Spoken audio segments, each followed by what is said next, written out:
জেলের ভিতর থেকে উদ্ধার মোবাইল। বহরমপুর কেন্দ্রীয় সংশোধনাগারে থাকা মাদক মামলায় সাজাপ্রাপ্ত দুই বন্দির কাছ থেকে মোবাইল উদ্ধার হলো। বুধবার দুপুরে হঠাৎ তল্লাশি অভিযান চালিয়ে দুই বন্দির কাছ থেকে দুটি মোবাইল উদ্ধার করা হয়েছে।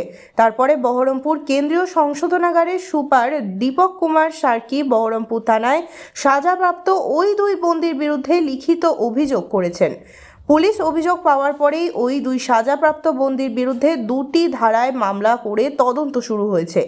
গোপনে মোবাইল ফোন ব্যবহার করায় প্রশ্ন উঠছে, সেই সঙ্গে সংশোধনাগারের ভিতর থেকে তারা কার সঙ্গে মোবাইলে কথা বলতেন তা নিয়েও উঠছে প্রশ্ন।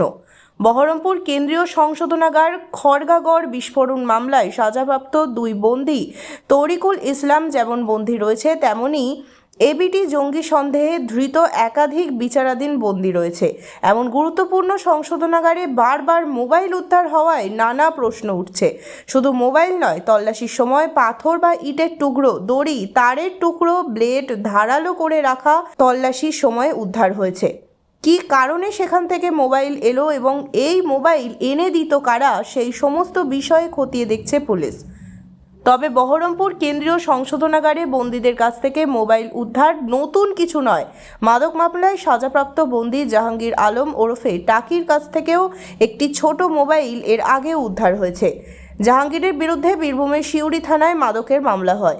মামলা সাজাপ্রাপ্ত বন্দী হলো জাহাঙ্গীর। অন্যদিকে ওই ওয়ার্ডেই মাদক মামলায় সাজাপ্রাপ্ত বন্দী মোহাম্মদ নাসিমের কাছ থেকেও একটি ছোট মোবাইল ফোন উদ্ধার করে সংশোধনাগারের আধিকারিকরা। নাসিমের বিরুদ্ধে ইকবালপুর থানায় মাদক আইনে মামলা করা হয়।